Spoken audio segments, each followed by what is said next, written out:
que l'Albano, que havia de parlar avui, està indisposat, i jo m'he passat un rato vomitant abans de venir.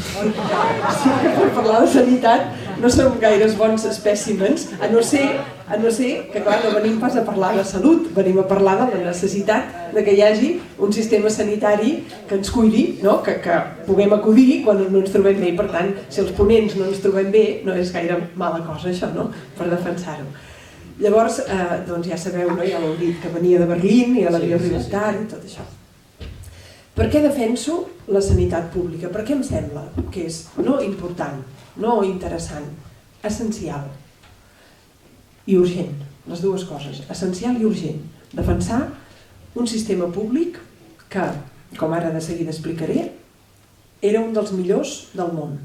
El sistema públic de la sanitat, sé que sempre ens hem queixat i que les llistes d'espera i que, perquè evidentment que podia millorar, que teníem als anys 80, als anys 90. A partir del 2000 i una mica abans comença a degenerar. I ara estem en marxes forçades. La realitat que tenim és una realitat de deteriorament progressiu, accelerat, d'un sistema sanitari que era, com dic, un dels millors del món. I això no ho dic subjectivament.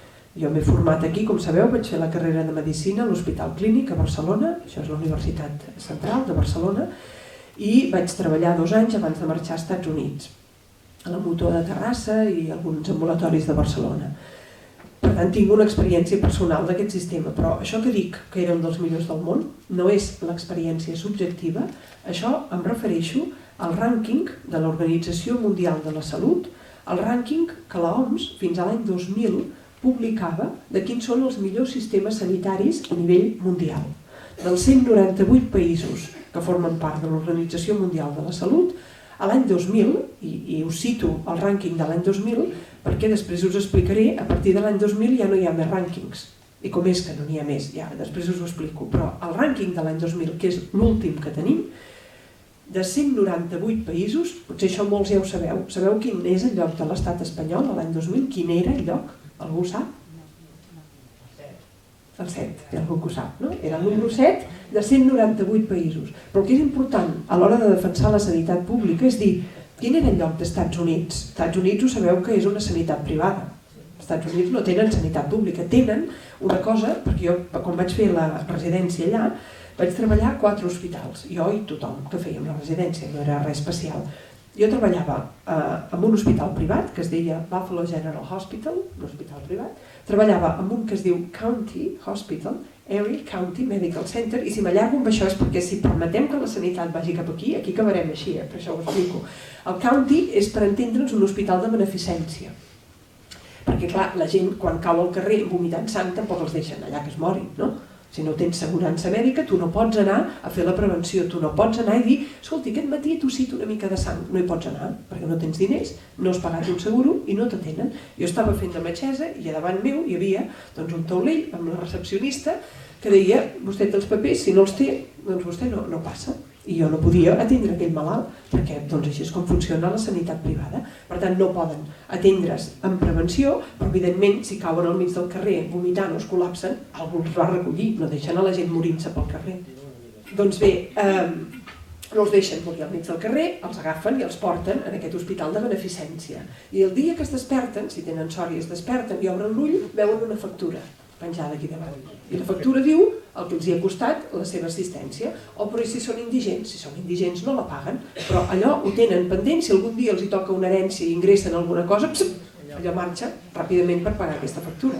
És a dir, que en un país desenrotllat, si tu no tens diners i no tens sanitat, sí que et recullen, però ja veieu les conseqüències d'això que té. Aleshores treballava amb aquest, treballava amb el VA, que es diu Veterans Administration Hospital, és tot un sistema, és el que més s'assembla a la seguretat social, perquè el VA sí que és organitzat des de l'Estat, els veterans, però això és pels veterans de guerra, només. Això us explico el sistema dels Estats Units, per després fer la comparació. I els veterans de guerra deus dir, home, doncs almenys la gent que han servit i que han arriscat la vida i de vegades han sofert mutilacions i altres malalties per defensar el país, doncs aquests almenys sí que els hi donen la sanitat gratuïta, no? Un moment, depèn. Depèn vol dir que si tu has estat a la guerra, ara ho dic una mica exagerat però va així, va per quotes. Si tu has estat a la guerra i t'has quedat sense un braç, llavors tens el 25% de l'assistència. Si els has perdut tots dos, el 50%, i si has quedat tetraplègic, el 100%. No és exactament així, però va per quotes. És a dir, que no és que si tu has estat a la guerra i has fet aquest servei, a partir d'aquí ja tens l'assistència. No, depèn. Depèn de quines conseqüències ha tingut per la teva salut, sobretot física, també psíquica, en alguns casos és més complicat, quines conseqüències ha tingut. I si tu pots demostrar que t'has quedat invàlid per la vida a causa de la guerra, llavors sí, que t'ho paguen. Però si no, doncs paguen menys, no? Una cosa proporcional. I l'últim, que jo anava d'hospitals, he dit, a l'hospital privat, el de beneficència, en el de beneficència el primer dia que passaven visita, els malalts ingressats passaven visita amb l'assistent social. Des del primer dia ja estaven pensant què farem d'aquesta persona quan la donem d'alta, perquè no sabrem on l'hem de donar d'alta, no? Perquè si no té assegurança no vol dir que no tingui casa, però de vegades també hi ha problema d'allotjament, no estaven en una pensió, per tant la part de beneficència era la principal, i quasi que aquests criteris passaven a davant del que podies fer des d'un punt de vista mèdic. I l'últim era un institut de recerca de càncer, un institut privat però de recerca. El primer hospital era d'assistència i aquest últim era de recerca. I en l'hospital d'assistència, aquest Buffalo General, després tornaré a recollir del rànquing, però ara deixeu-me explicar això, en l'hospital de privat, que era el millor, diguéssim, el que tenia més bon prestigi, més bons professionals, va passar una cosa mentre jo era interna. Interna vol dir el resident de primer any, medicina interna, el de primer any. I va passar que van fer un canvi a les plantes de l'hospital, hi havia 30 malalts ingressats per planta i tenien 3 infermeres i 2 auxiliars, al moment que jo estava allà. I van passar a tenir una infermera i 3 auxiliars, amb la qual cosa, clar, quan jo trucava i deia, escolta, el malalt tal, aquest matí com està, que bonitat, que... I l'infermera ja em deia, és que jo ja no sé de quin malalt em parles, jo no puc contestar amb això, i va ser un canvi negatiu des del punt de vista assistencial. Jo al veure això, encara que només era resident de primer any, vaig voler parlar amb el director mèdic de l'hospital. El vaig anar a veure i li vaig dir, miri, jo he demanat audiència amb vostè perquè li he de dir una cosa, una crítica molt seriosa. En aquest hospital, la prioritat d'aquest hospital no és tenir cura dels malalts. La prioritat d'aquest hospital és fer diners. I el director mèdic de l'hospital em va dir, oh, esclar. Això és el que em va contestar. Va dir, ja m'hi explicaré. Miri, aquí on hi ha aquest hospital ara, fa uns anys hi havia un solar i els capitalistes propietaris d'aquest solar van dir, fem un estudi de mercat, quina és la millor manera d'aprofitar aquest solar, de fer diners amb aquest solar. I van quedar 2 projectes finalistes, un era un hospital i l'altre era un pàrquing. I va semblar que l'hospital donaria més que el pàrquing, i per això van fer l'hospital. Diu, la primera prioritat que tenim nosaltres és fer diners, però no pateixi, que la segona és cuidar els malalts. O sigui, no és que no els vulguem cuidar els malalts, per tant, clar que els cuidem, però la primera és fer diners. Ell m'ho deia així, i jo ara, així mateix. I jo, no? Que això és una experiència que us puc explicar per anar posant en context per què defenso la sanitat pública i, com us dic, no com una cosa relativament interessant de fer, sinó com una cosa vital, com una cosa d'urgència, que si només fes això a la vida, doncs ja faria una cosa que val la pena de defensar. En aquest context que us he dit, el rànquing de l'any 2000 de l'OMS, l'estat espanyol era el lloc 7, Estats Units era el lloc 37. I Alemanya, perquè ara està de moda dir que Alemanya fa les coses bé o que Alemanya no, doncs Alemanya, en el rànquing de l'OMS de l'any 2000, algú sap?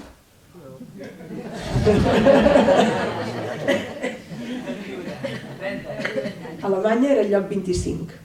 Alemanya té un sistema mixt, privat-públic, que jo també l'he experimentat. Aquest any passat vaig estar, ara vinc de Berlín, però l'any passat hi he estat un any fent de professora. Em van fer un contracte a la Universitat Pública Alemanya, es diu la Universitat Humboldt, i vaig anar a fer classes de teologia. I com que és una universitat pública, jo vaig pensar que l'assegurança mèdica se'n cuida, no? Si és una universitat pública, i em van dir sí i no, perquè ella és mixt, no és privat com als Estats Units, que jo encara que estava al meu sou jo havia de contractar la meva assegurança privada, no és públic com ha estat aquí fins ara, és mixt. I què vol dir mixt? Vol dir que a l'hospital, a la universitat em deien sí, nosaltres pagarem per l'assegurança, però vostè l'ha de triar d'una asseguradora privada. I això va voler dir que jo vaig haver d'entrar a internet i dir, a veure, asseguradores d'Alemanya, què sé, asseguradores d'Alemanya, una llista d'asseguradores mútues, no? I jo, doncs mira aquesta, no l'altra, que té osteopatia, agafaré aquesta, que no, i buscar i triar-ne una. Aleshores vas en aquesta asseguradora i els hi vaig dir, jo vinc, però això ho pagarà la universitat. Molt bé, em van intentar convèncer, de fet, que fes una assegurança privada, diu, no, aquesta de l'Estat no, perquè em van explicar. Diu, si vostès agafa aquesta assegurança que li dona la universitat i no es fa a la privada. Per exemple, si es vol fer una neteja dental, li faran la neteja dental, però quan arriben a la geniva ja no fan. Això jo us ho explico tal com és, perquè amb exemples així, o sigui, ja sabeu que quan es fa la neteja dental els càlculs estan a sota, no? Tothom que fa una neteja dental diu, home, si no et trec els càlculs, de què serveix fer la neteja? Això és una cosa estètica, no? Per la gingivitis i les periodontitis i els problemes vocals, que no treus els càlculs de sota no fa res. Doncs a l'assegurança pública només entra fins a la geniva. I per això hi ha molts dentistes, els més bons, que no agafen a la gent que tenim assegurança pública. Ja hi ha un rètol a fora que diu, aquí amb assegurança pública no. Però no perquè siguin discriminadors de mena, és que no volen treballar sense cobrar, diguéssim, i treballarien només fins la geniva, vull dir, només cobrarien fins la geniva i no podrien treballar. Un exemple que us dono. Doncs bé, aquí jo vaig contractar aquesta pública per 400 euros al mes. La universitat em va dir 200 euros els pagarà la universitat directament i 200 els hi deduirem del sou. Igualment que aquí també t'ho agafarien per fer la sanitat pública, no? Doncs bé, jo després d'estar tot l'any pagant aquests 400 euros amb una mútua privada, que podíem haver-ho estat pagant a l'estat alemany, i l'estat alemany se suposa que amb aquests diners, que jo no vaig gastar, els hauria fet servir per comprar-li una cadira de rodes amb algú que la necessités o per compensar allò que passa quan estàs parlant d'una sanitat pública, és que hi ha molta gent, gràcies a Déu, que són sants i que contribueixen sense necessitar que els hi tornin, i aquests diners es tenen per poder compensar i donar-los a persones que tenen la desgràcia de necessitar assistència sanitària de ben joves o necessitar-la durant un temps molt perllongat, i això queda compensat i encara surten beneficis si es porta bé, com indica aquest rànquing que ara també us acabaré d'explicar. Però aquí no, jo vaig donar aquests diners, 400, cap a aquesta empresa privada que ha fet beneficis. No, m'hi ha fet beneficis clarament perquè he estat un any cobrant 400 euros al mes sense fer res. Amb la qual cosa jo quan va ser el setembre, que se m'acabava el contracte, vaig dir potser que em vagi a fer una analítica, almenys. Home, perquè em seria greu, 400 euros al mes durant tot un any, dic, almenys farem una analítica. I sí, però per anar a fer l'analítica tampoc vaig poder anar al metge del seguro, no hi ha seguro a Alemanya. Quan es diu que és públic és per això, que t'ho paga l'Estat, però no hi ha seguro. Llavors què vaig haver de fer? Doncs altre cop l'internet, metges, a veure quin hi havia a prop de casa meva. Vaig agafar un metge a prop de casa meva i vaig anar, hola, bé, jo vinc a fer-me una analítica. Ah, molt bé, però vostè té assegurança de l'Estat. Jo, sí, tot orgullosa de l'assegurança de l'Estat. Doncs miri, amb aquesta assegurança de l'Estat, a l'analítica li entrarà la glucosa i el colesterol. Jo us ho dic, és literal, no sembla de riure. Doncs a mi em van dir això, i jo cada cop em moro del susto, llavors vaig començar, no, és que de fet jo he tingut anèmia, llavors li puc mirar l'hemoglobina, sí, i també de vegades no em trobo bé, i li vaig dir tot el que vaig poder, tinc un nòdul aquí de la tiroides, i a veure si em mirava més coses. Si tens, amb l'assegurança de l'Estat, si tu tens més problemes, ho pots dir, també et fan un anàlisi d'orina, jo vaig aprofitar tot el que vaig poder, però si no, ja us dic, 400 euros al mes, i el que tens dret és a fer la glucosa i a més la glucosa i el colesterol. Com si mirar el colesterol fos el més important del món, quan potser ja sabeu molts i moltes de vosaltres que això que s'ha dit durant tants anys, que és bo prendre medicaments pel colesterol encara que no hagis tingut cap problema cardiovascular, o sigui, el que se'n diu prevenció primària de la hipercolesterolèmia, no? Prevenció primària, ara els estudis que tenim diuen que això és més perjudicial que beneficiós. Per tant, si hi ha algú aquí que està prenent medicaments pel colesterol de prevenció primària, ja els podeu deixar córrer. Això no es fa així, aconsellar mèdicament coses així, però aquesta sí que us la dic, especialment les dones, i especialment les dones grans, que ja des d'abans teníem estadístiques que deien que les dones grans, quan prenen medicaments per baixar el colesterol és un precursor de la vitamina D, la vitamina D es necessita pels ossos, la descalcificació òssia és molt més problemàtica que no la hipercolesterolèmia en prevenció primària, i si tu prens sistemàticament aquests medicaments, a part dels efectes secundaris, tens aquest efecte directe de disminució de la calcificació òssia. Com és que sabent això mèdicament hi ha un criteri, qui ha triat aquest criteri amb una sanitat pública a tota Alemanya, que si tu no tens cap motiu de queixa o cap símptoma, el que et poden mirar és el colesterol i el sucre. Doncs això és un altre exemple de què vol dir un sistema mixt, de què vol dir casos concrets. Doncs ara torno en el rànquing de l'any 2000, Estat espanyol número 7, Estats Units 37, Alemanya 25. Però com és que Estats Units 37, i aquí potser algú dels que esteu avui a la sala coneixeu persones que heu dit No, a mi no em quadra això, perquè jo conec gent que se n'ha anat als Estats Units a operar-se, o se n'ha anat als Estats Units a fer un tractament que aquí no es podia fer. Per tant, no pot ser que la medicina dels Estats Units sigui pitjor que la d'aquí, perquè si no això no té cap sentit. Si la d'aquí tan bona era, perquè marxaven la gent de més diners, a més, no? Perquè se n'anaven als Estats Units a fer tractaments i no es quedaven aquí. Perquè ara ve l'explicació. Quan tu fas un rànquing de l'OMS, quan tu mesures la bondat d'un sistema de salut, tu la mesures per tothom de la població. Tu no dius, aquest sistema és bo pels 4 que s'ho poden pagar. Tu dius, és bo pel país, és bo per la gent, és bo pel poble, és bo per tothom. Llavors, què passa amb el sistema privat als Estats Units, a Alemanya i a qualsevol altre lloc? És que hi ha una gent que tenen una assistència excel·lent, uns pocs que tenen una assistència excel·lent i la majoria una assistència penosa, una assistència deficient. Uns pocs excel·lent i la majoria deficient. Això és la privatització. No només de la salut, de l'educació. Ara fa poc han publicat aquesta setmana aquests altre cop estudis sobre Finlàndia, no? No sé on ho he llegit, si el Crític o VilaWeb, però ha sortit aquesta setmana. Altre cop que Finlàndia, el número 1, amb molta diferència d'excel·lència educativa, amb un sistema completament públic. A Finlàndia ni paga el ric ni paga el pobre, la salut, l'educació està fora del mercat. No és qüestió de pagar o no pagar, perquè a més es valora, perquè hi ha gent que diu no, no deixa que els rics paguin i es facin les seves escoletes. No, perquè també és un factor d'integració social, de cohesió social. Si tu tens els nens que ja des del principi estan junts i a més amb igualtat de condicions, no és bo això per a una societat, per a una democràcia, que és del que parlem, per a una societat lliure, per tot el que també ara anomenaré, no? Com aquesta desigualtat, que la privatització de la salut, la privatització de l'educació, la privatització de tot el que són aquests drets bàsics de les persones, el que fan és crear desigualtat creixent. Potser us sona un autor que es diu Piketty, que ha sigut ara molt anomenat, no? Thomas Piketty és un economista francès, que ara ha sortit molt pels diaris i el va entrevistar la Mònica Terribas fa uns mesos, perquè ha escrit un llibre que es diu El Capital. Sabeu el llibre de Karl Marx, del segle XIX? Karl Marx va escriure El Capital, no? I aquest Piketty, que és un economista contemporani, ha escrit un llibre que es diu El Capital al segle XXI. No? Fa la mateixa. I llavors el que ha fet és una anàlisi del capitalisme com a sistema econòmic per veure des de l'inici fins ara com havia evolucionat. I el que ell constata és que és intrínsec en el capitalisme, o sigui, no una cosa conjuntural, no una crisi excepcional, sinó una cosa intrínseca que va amb aquesta manera d'organitzar l'economia, l'increment de la desigualtat. I l'altra cosa interessant de Piketty és que fins ara de vegades pensàvem el capitalisme, clar, hi ha la part aquesta de que la gent pobra i tot, però capitalisme i democràcia una mica anaven junts, almenys per moltes persones, com si això de la iniciativa privada i deixar lliure mercat, que a l'hora de la veritat aquest lliure és una paraula falsa, perquè la competència fa que la iniciativa privada de moltes persones es vegi impossibilitada a la pràctica i no al contrari, i que sigui cada vegada més aquestes grans corporacions que tenen gairebé monopoli, tot i que hi ha lleis en contra d'això, però cada vegada anem en aquesta direcció. Doncs Piketty constata que en aquest context capitalista cada vegada és més gran la desigualtat. I cada vegada sent més gran la desigualtat és més impossible la democràcia real. Això és la tesi de Piketty.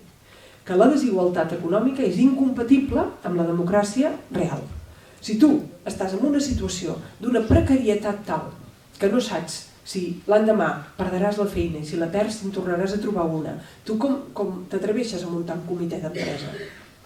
Tu com dones la cara per ser del sindicat de la teva empresa? Tu calles i ja ni sindicat ni res, perquè si no et faran al carrer, et trauran a fora el dia que ve. Si et treuen a fora i no tens un atur de misèria que dura 4 dies i a més et quedes sense assistència sanitària, que a mi em va passar quan abans no era així, tu marxaves de l'estat espanyol i aquí continuaves tenint el teu dret a la sanitat.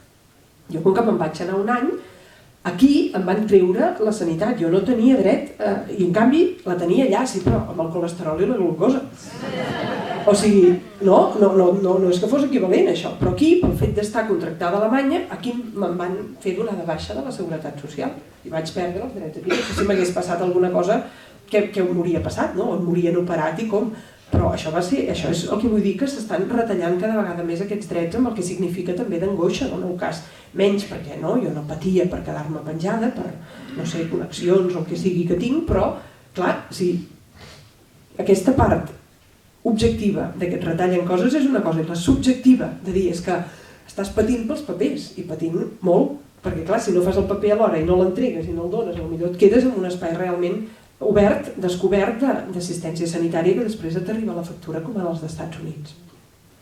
Doncs per tant, el número 37 és perquè als Estats Units hi ha, és cert, jo crec que és cert, unes de les institucions sanitàries millors del món, i en aquestes institucions sanitàries es poden obtenir tractaments que no pots obtenir en altres llocs o molt pocs altres llocs. I aquestes institucions sanitàries no hi va el nord-americà mig o l'estatunidenc mig. Hi van els xeics àrabs amb els seus jets privats que tenen aeroport i tot perquè aterrin, i van la gent, les elits econòmiques mundials van a operar-se allà o van a tractar-se en aquests centres excel·lents. I la majoria de nord-americans o d'estatunidencs doncs tenen, com he dit, una sanitat deficient, almenys en comparació amb la sanitat espanyola de l'any 2000, el número 37, comparat amb el 7.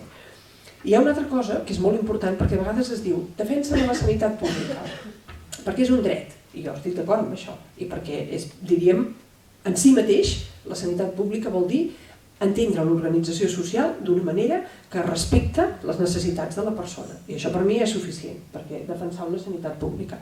Però de vegades hi ha persones que diuen sí, clar, a mi m'agrada la sanitat pública i la defenso perquè és més justa, però de fet no és tan bona i és més cara. Hi ha com un prejudici de pensar que és menys eficaç i menys eficient. Eficaç és si és bona o no, i eficient si és més cara o menys cara. Doncs per això cito tant aquest rànquing de l'OMS, perquè el rànquing de l'OMS mostra que la sanitat pública és molt millor, clar, per tothom, si només mires els 4, però ja us he explicat que en aquells hospitals hi van l'elit mundial. És de qualitat, és molt millor, i per això us he posat l'exemple de Finlàndia amb l'educació, la qualitat és molt millor quan el sistema públic, quan es fa una opció pel sistema públic de veritat i de la forma més completa possible, i no entremitjos, com més directament es fa l'opció pel sistema públic, millor es pot organitzar, millor servei es pot donar. Això jo no conec cap estudi, no sé si els companys aquí de taula el coneixen, cap estudi que indiqui el contrari.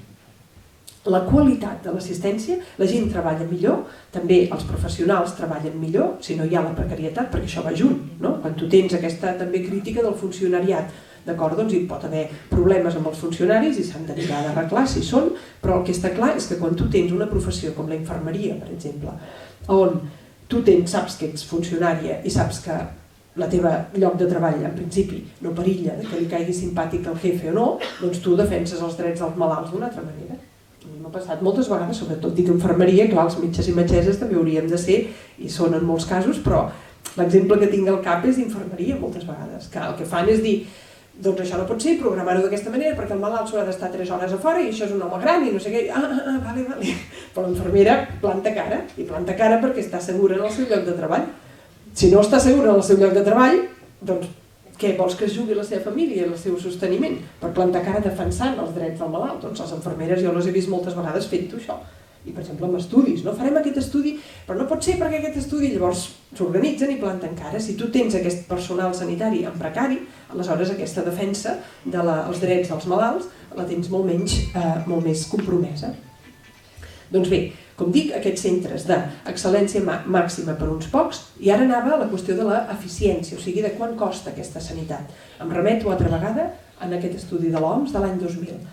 La sanitat dels Estats Units, essent el número 37, comparada amb l'espanyola, que era el número 7, costava per càpita 3 vegades més.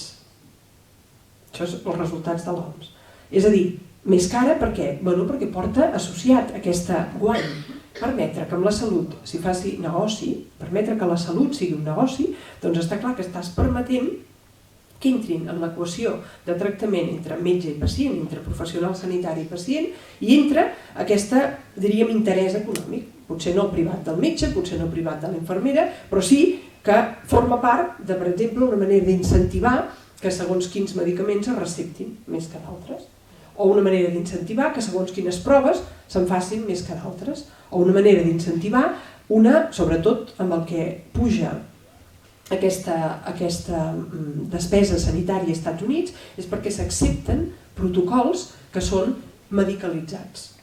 Protocols vol dir protocols de tractament que diu si una persona té una mica de dolor precordial. Doncs això engega un protocol que ja està acceptat com a protocol oficial i que conté una sèrie de tests, una sèrie de proves que potser amb aquella persona no seria necessari fer-ho, no seria necessari fer-li, i potser amb un altre sí. Aquest criteri, a dintre d'una medicina privatitzada, cada vegada es tendeix més a actuar per protocols i a més a penalitzar els professionals si no actuen per protocols. Jo entenc que això està entrant aquí ara, cada vegada més, no? Jo tinc companyes que amb els caps i diuen però és que no puc no medicar una persona que ve deprimida i li he de donar antidepressius, perquè si no a mi em penalitzen.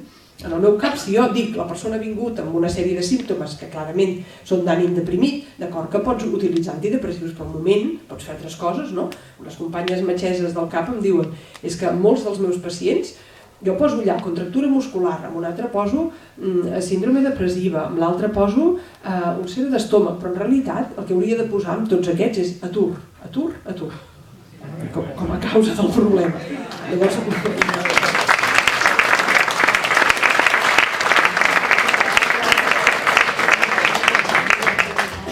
Llavors, en aquest sentit, deixar molt clar amb aquest rànquing de l'OMS que no és veritat, no us ho cregueu, perquè, i si us ho creieu i teniu estudis que ho demostren, doncs me'ls feu arribar i ja me'ls estudiaré. Però jo no en conec cap que digui que la medicina privada és millor que la pública i que és més barata que la pública. Amb criteris d'eficàcia i criteris d'eficiència és no una mica millor, molt millor la medicina pública. I llavors per què l'estem fent privada? Ara m'ho heu de contestar, això. Per què?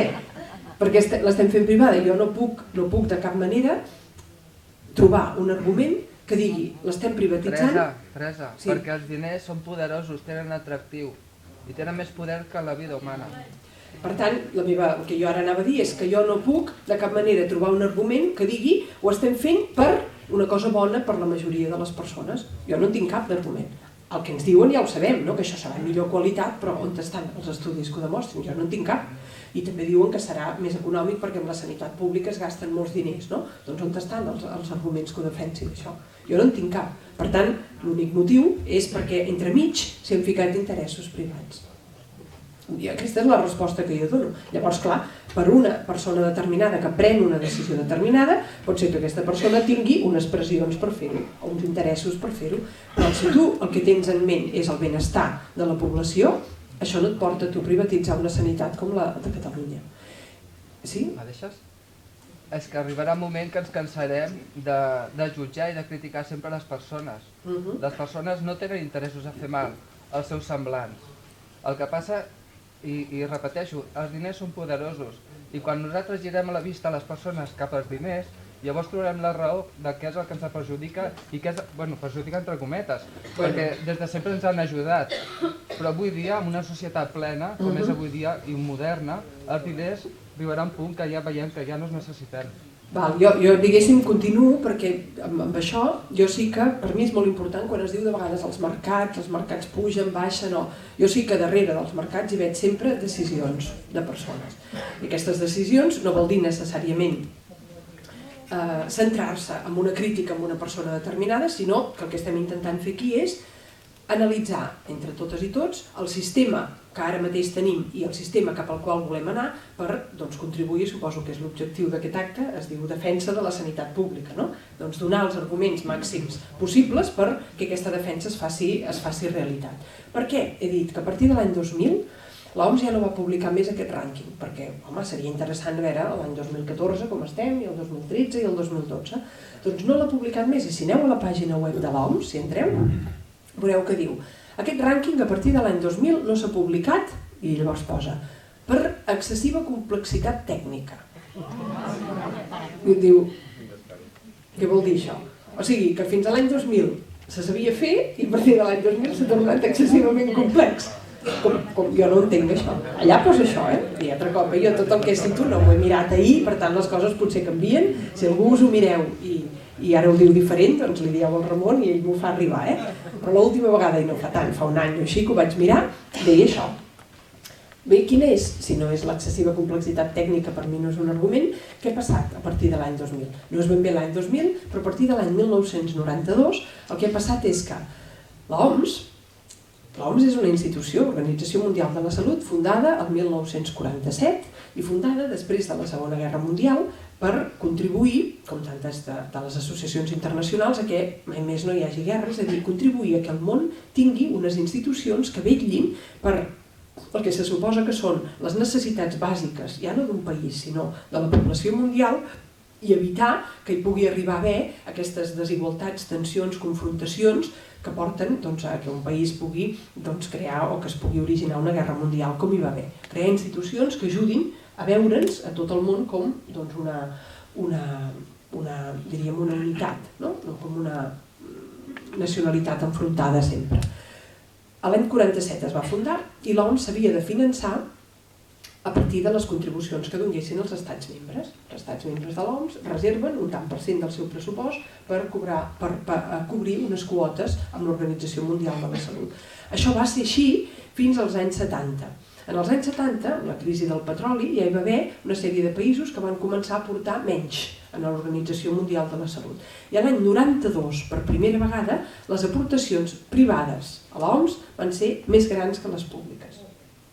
I llavors ens trobem a l'any 2000 que ja no es publiquen aquests rànquings. Les aportacions privades avui en dia de l'OMS, les més importants són de la Fundació Bill i Melinda Gates, que és aquesta fundació del Bill Gates, els del Microsoft, tenen una fundació que és per, sobretot, el que es diu Gavi, sobre vacunacions, immunitzacions, i que ja ha entrat en conflicte amb alguns dels metges que estan treballant en zones de l'Àfrica per la introducció sobretot d'una vacuna del meningococ, que els metges que l'havien d'administrar veien que el que provocava era més morts i que des de la institució que ho pagava, que són aquests de la Bill i Melinda Gates, van pressionar i al final van continuar administrant-ho i hi ha hagut diversos casos d'aquests d'escàndol. L'OMS, és important saber-ho avui en dia, té avui en dia un finançament que és en major proporció privat que públic. I això condiciona les decisions. Jo segueixo, i no em vull allargar amb aquest tema, però breument per il·lustrar el que estic dient, segueixo escandalitzada del que va passar amb la grip A, us en recordeu de l'any 2009, però ara no vull explicar que si la vacuna no era bona, que no ho era, que si hi ha 800 nens, que és veritat, això ja està acceptat en totes les institucions mèdiques, hi ha 800 nens a Europa amb una malaltia que de moment és incurable, que es diu narcolèpsia, i que va venir del Pandemrix, de la vacuna de GlaxoSmithKline contra la grip A. Però ara no em vull fixar en tot això perquè començaria aquí a les 12 i m'han dit que això... Ui, si m'heu dit que s'ha d'acabar ràpid. Vale. Doncs per això ho dic, curtet. Ah, sí, jo ara tot just estava començant, No, doncs això només breument. Teresa, t'emplacem, com que ha de venir l'Albano, tornes aquí amb nosaltres i feliços. Doncs només curtet, perquè ara no vull parlar de la part científica de la vacuna de la grip A, sinó per il·lustrar aquesta presa de decisions des de l'àmbit públic que no defensa els interessos del públic, que és del que estem parlant, que el control sigui públic, és l'únic que pot assegurar control públic amb contracontrols democràtics, perquè a vegades l'àmbit públic és oficialment públic però serveix a altres interessos, i aquest és l'exemple que us vull posar. A la grip A, ja sabeu que jo estava en contra d'aquesta vacuna perquè ja començava dient que aquesta grip no era pitjor que la dels altres anys, tot això. Però ara anem a suposar que tinguessin raó els que deien que era la grip pitjor i que es podien morir milions de persones. Anem a suposar que això fos veritat.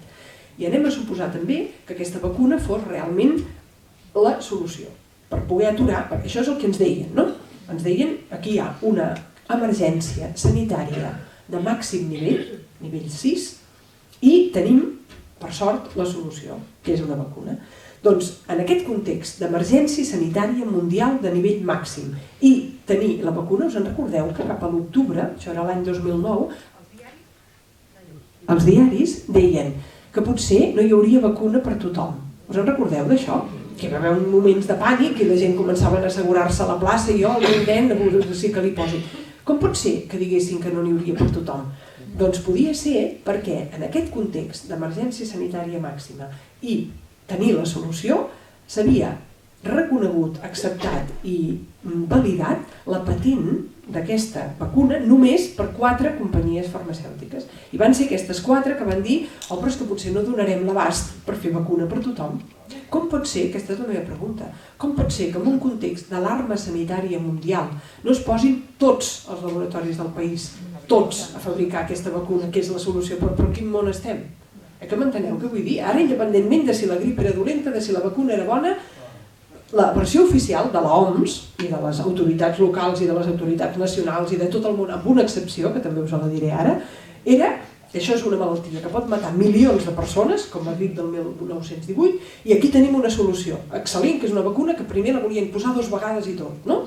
Bueno, doncs, acceptant això, que jo no accepto, però ara acceptant-ho perquè s'entengui a la lògica, la crítica a com han funcionat les coses, acceptant això, com pot ser que no es posessin tots els laboratoris del país amb caràcter urgent a fabricar aquesta vacuna i regalar-la, evidentment, a tothom de la població. No només no va ser així, van dir que potser no n'hi hauria per tothom perquè només la fabricaven aquestes 4 companyies, aquestes 4 companyies tenien la patent en exclusiva i van fer que aquesta vacuna fos la més cara de la història.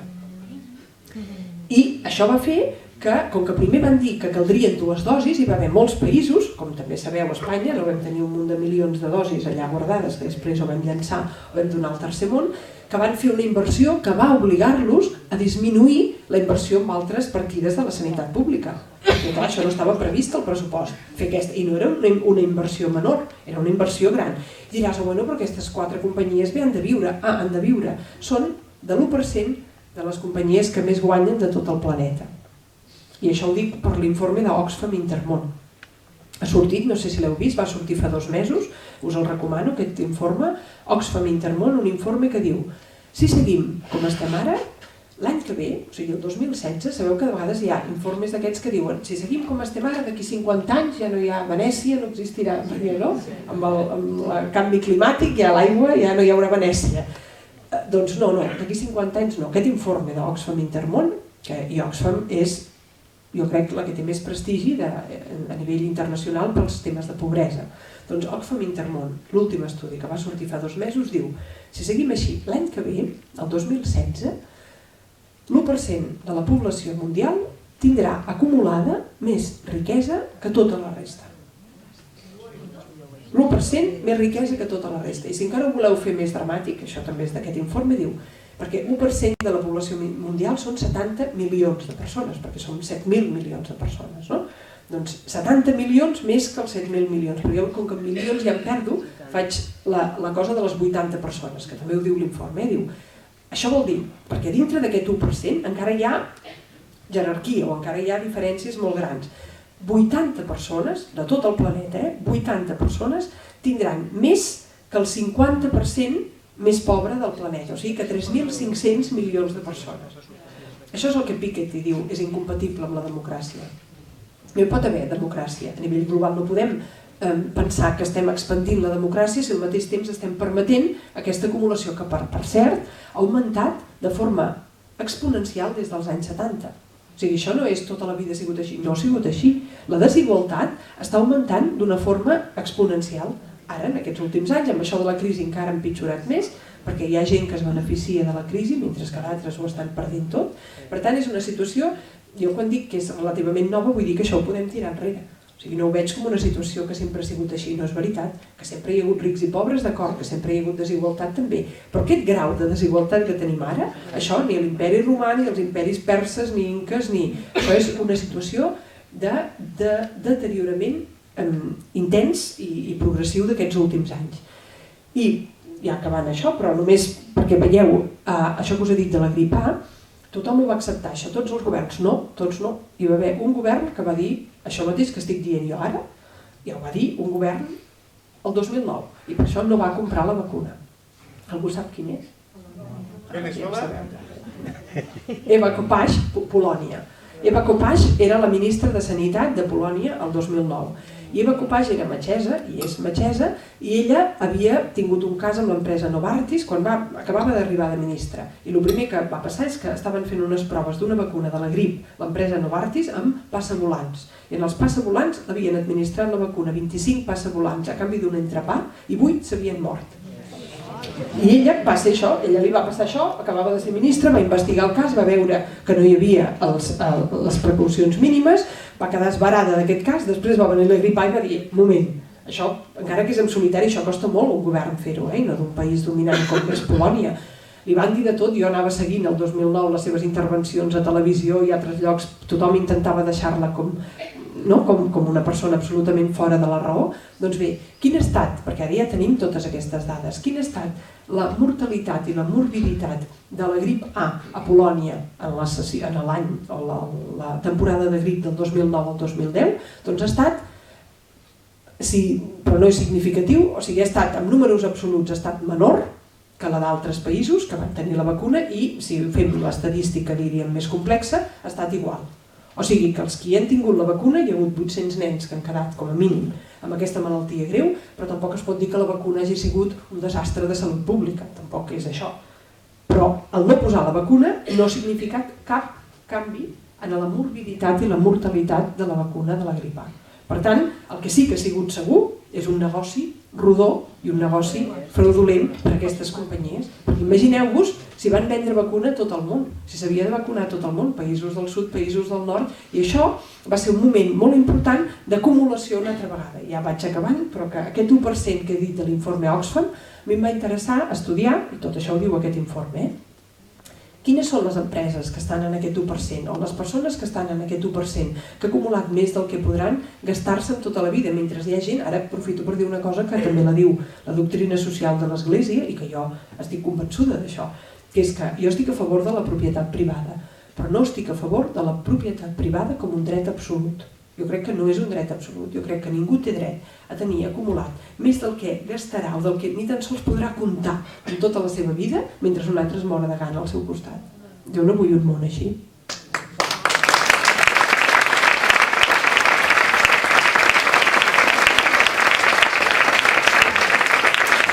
I quines eren aquestes empreses del 1%?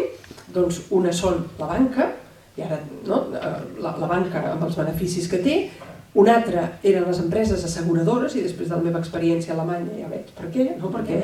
I l'altra eren les farmacèutiques. I les farmacèutiques, i també ja amb això acabo, però és que és un altre tema d'aquí, sabeu-lo de Sovaldi, per exemple.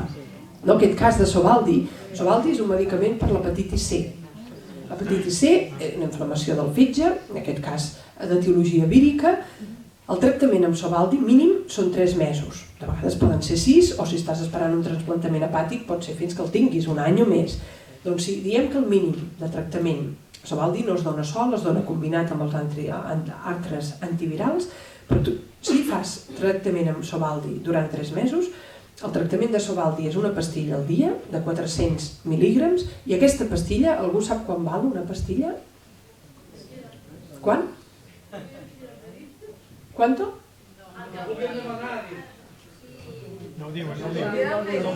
Bueno, una pastilla val 700 euros. Una pastilla. I el tractament és pastilla diària durant 3 mesos, com a mínim. Multipliques i et surten més de 60.000 euros. El tractament d'una persona. Us en recordeu qui va haver els malalts tancats al Trueta? També han estat a Madrid, no? Dient, nosaltres volem tractament, i jo vaig donar suport perquè, home, si hi ha un tractament, tampoc és que sigui una panacea, no és que això curi i faci, però sembla que és el més bo, almenys que la medicina oficial pot oferir avui en dia. Doncs, si hi ha aquest tractament, evidentment que jo vull donar suport a que els malalts, perquè havien dit que hi hauria gent que hi accediria i gent que no, això no pot ser, no? Però clar, és que aquest no és el problema és que tu no pots taxar una sanitat pública dient que ara has de pagar més de 60.000 euros per malalts d'hepatitis C. Als Estats Units tenen el problema, avui en dia, i dic Estats Units perquè ho he llegit d'un estudi d'allà, però aquí segur que el tenim igual.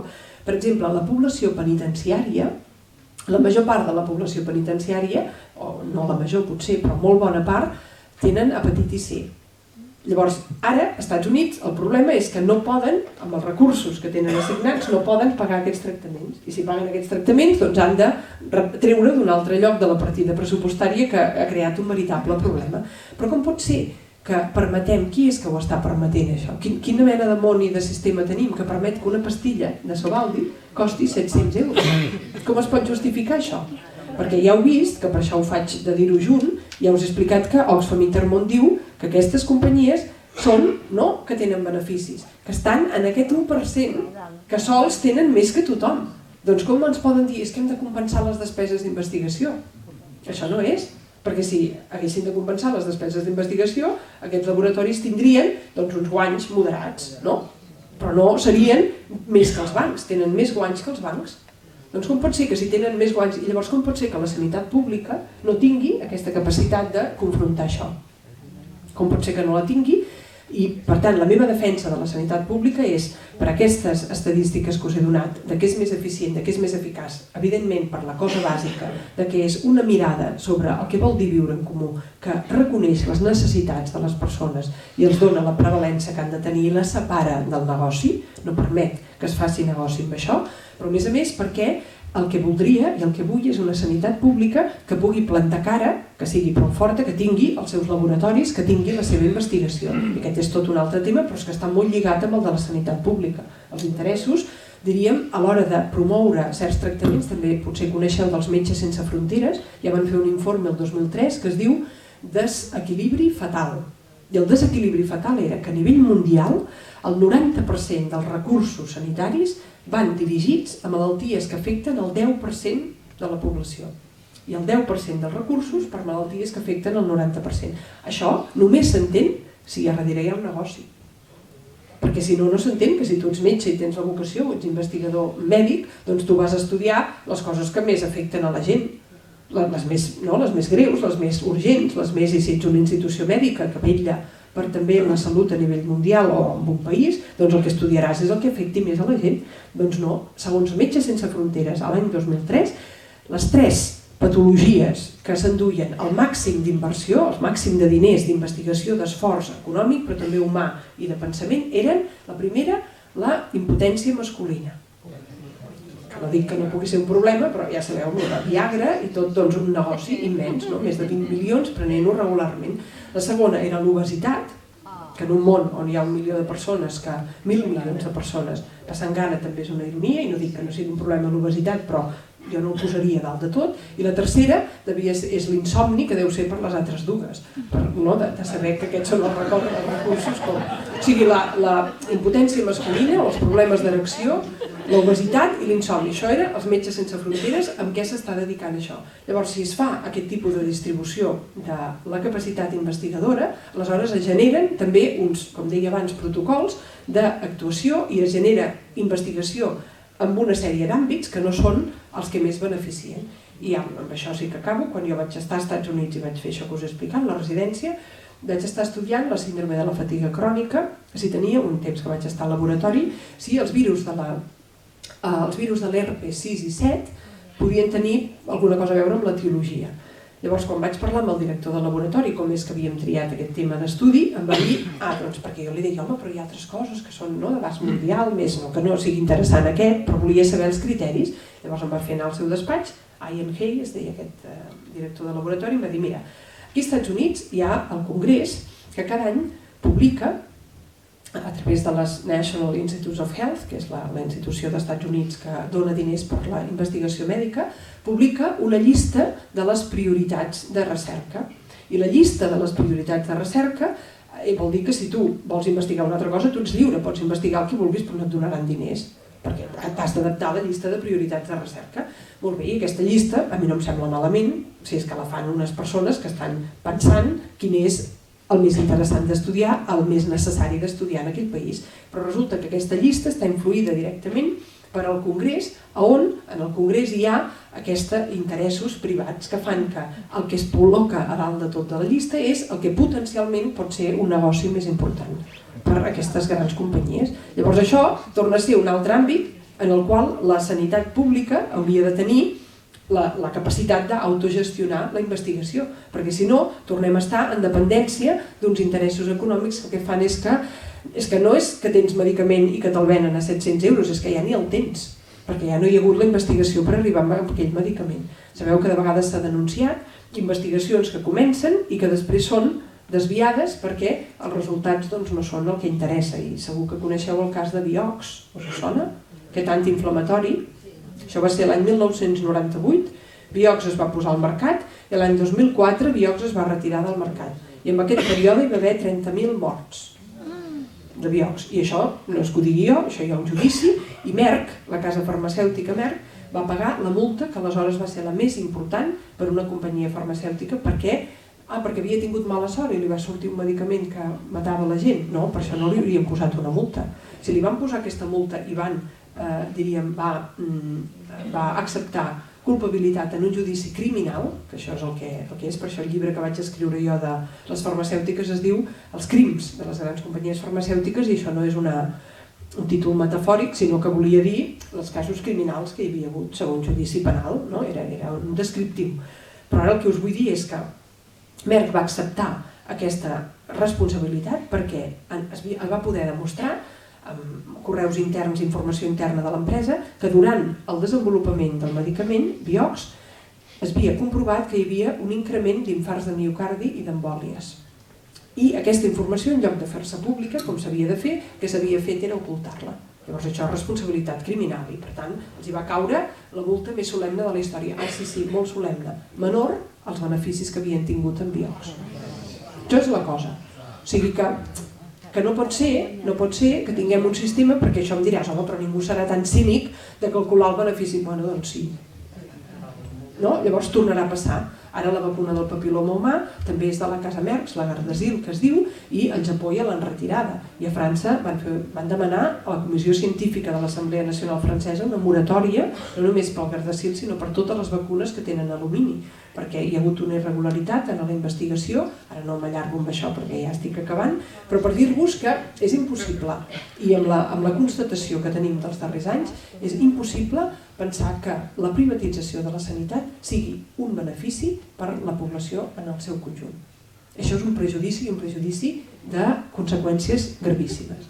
És només un benefici per uns inversors privats i potser per uns gestors que també es beneficien d'això. Per uns interessos privats pot ser un benefici, per la població en general no ho és de cap manera. Jo, com sabeu, que desitjo que aquí a Catalunya tinguem aquesta possibilitat de construir un país nou. Per mi una de les prioritats d'aquest nou país ha de ser que defensem la sanitat pública de qualitat i a més que apostem per aquesta sanitat d'una forma, diríem, com fa Finlàndia amb l'educació.